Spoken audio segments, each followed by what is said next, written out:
When Dying Light 2 first came out last year, it was mid, and that was for a lot of reasons, but mainly because it just didn't live up to the first game. You gotta understand, right? Dying Light 1 was ahead of its time. This game pushed melee combat to the next level, incorporated parkour into a zombie open world game. Not only have we never seen that before, it was just really well done. So the sequel that comes out 7 years later had a lot of expectations. It needed to be better in pretty much every way, and that was not achieved. In fact, it actually degraded in every way, okay? After I beat Dying Light 2, I uninstalled that shit. I had no reason to play it. It just didn't feel that fun to me anymore. But I never uninstalled Dying Light 1. I played that shit for hours after the campaign was completed and actually redid the campaign 3 times. But listen, I'm sidetracking. Dying Light 2 since then has dropped many updates, including one specifically, the Good Night, Good Luck update, that has apparently solved all the problems the game was facing. But what exactly were those problems? Combat, parkour, and nighttime. These 3 major game features contributed to the shittiness of Dying Light 2. The combat felt not responsive and not very impactful, and the combat with humans was generally pretty awful. Compared to the first game, this was night and day. The parkour wasn't terrible, but it was extremely floaty, making it feel unrealistic and almost like you had powers, which I guess your character kind of did, but still it didn't fit the tone of the game. Because the parkour was floaty, it felt less cool. You couldn't do as many quick-witted tricks because you were stuck in the air for too long. And lastly, nighttime, which was completely butchered by this company. The game is called Dying Light. Nighttime is supposed to be scary, a deterrent for players. I remember in Dying Light 1, I literally would skip night every day. I wasn't even fucking thinking about stepping outside when the sun wasn't up. I was on that Demon Slayer type timing, bro. I'm not fucking with outside. But in Dying Light 2, it's a walk in the park. In fact, it's not even a threat. I guess the sun just never fully goes down in whatever city this is. And there were other problems too, like optimization, bugs, and there being an awful story. But that can all be grazed over with time. These core problems were really detrimental to the game's longevity. Today, we are going to see if this new update, Good Night, Good Luck, and all the previous updates make this game worth it again. Guys, if you enjoyed this video, make sure to leave a like, comment, and subscribe. Almost at 20K here, so help me get all the way, and let's get into the video and find out.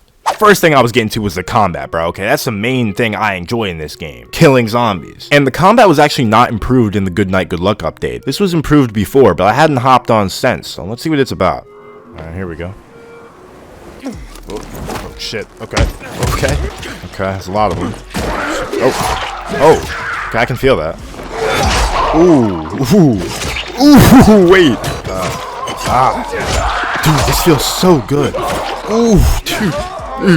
Oh my. As you could tell, I was actually having the time of my life. That addiction to killing zombies was back, man. This shit was great. I mean, this is already just so much better in every way. You see that kind of impact where it gets stuck in the zombie, but it still does damage? That is the type of weight that you need to have. The kicks and the drop kicks felt so much better. But most importantly, the ragdolls for the zombies. The ways that they were being cut in half. The way their bodies were falling down. All the physics just looked so perfect. Look at the impact from the zombie that gets hit. It's just so smooth. The amount of effort that had to be put in to make this shit better is commendable. It is not easy to get this melee combat like this, especially when you already had it in a place that you thought was solid. So the fact that they bounced back and went to the roots of the first game for help made the combat recoverable for both humans and zombies. Cannot believe how good it felt. Parkour also made a commendable return. The floatiness is gone. Thank the heavens. At one point, I had made an entire video about the floaty parkour because it was that big of a problem to the game, but it has been almost completely removed. They even have different parkour options for you to choose from just in case you want to go back to certain things. But regardless, I love it. This makes the parkour feel closer to the first game and more quick, more skillful, and more fun. Besides removing the floatiness, there were other specific enhancements that made the difference. Now you can regain air control in mid-flight, allowing you to choose where you kind of want to go in mid-air without it being floaty. On top of that, they added a ton of new animations, and now you keep your momentum when you're doing more parkour moves. When the game first came out, if you did certain vaults or certain wall runs, you'd actually end up losing momentum, but now everything is way smoother. I actually almost feel like they made your character run slower and move a little bit slower, but it still feels way better than it did because your character feels more realistic and has weight to him now, which allows you to predict his movements better. But overall, the parkour went from like a 6.5 out of 10 to like literally an 8.5 out of 10. This shit is great now, and including the grappling hook and the parachute, man, it's amazing. But now let's get into the real game.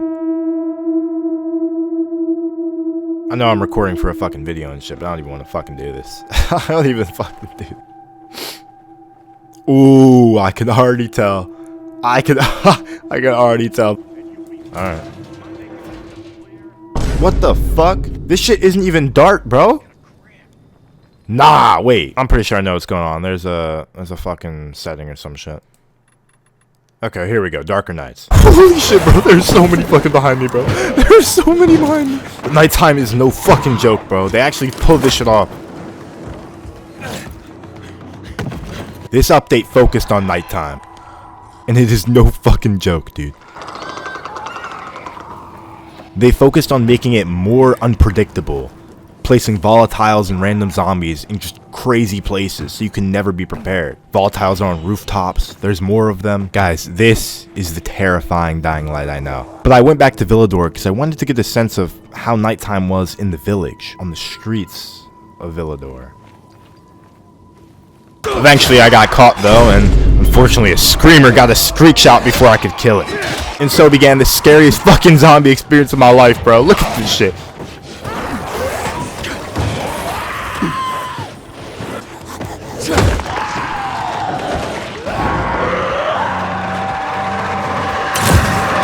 Those terrifying, hellish screams were back. The thrill and fear was all back. Especially in Villador where the rooftops aren't as high and you're more exposed to everything that can hit you. But overall, yeah, this game is amazing now. Right now, it actually feels like the proper, correct sequel to Dying Light 1. It lives up to it. Yes, it did take a year, which is unfortunate. And even though my channel is mostly about telling games to not release unfinished, I'm happy that they got to it. I'm happy that it took a year, but they got to it. Kind of wish I waited to play the game like through the campaign after this update dropped, because I feel like now the experience overall is just way better. Guys, let me know what you think of Dying Light 2 and everything we talked about today. You guys think it's worth it still? Did you play it before? And are you going to play it now? Without further ado, guys, I'm Treyllo. Make sure to like, comment, and subscribe for more content like this. As always, I'll see you guys in the next one. Peace out.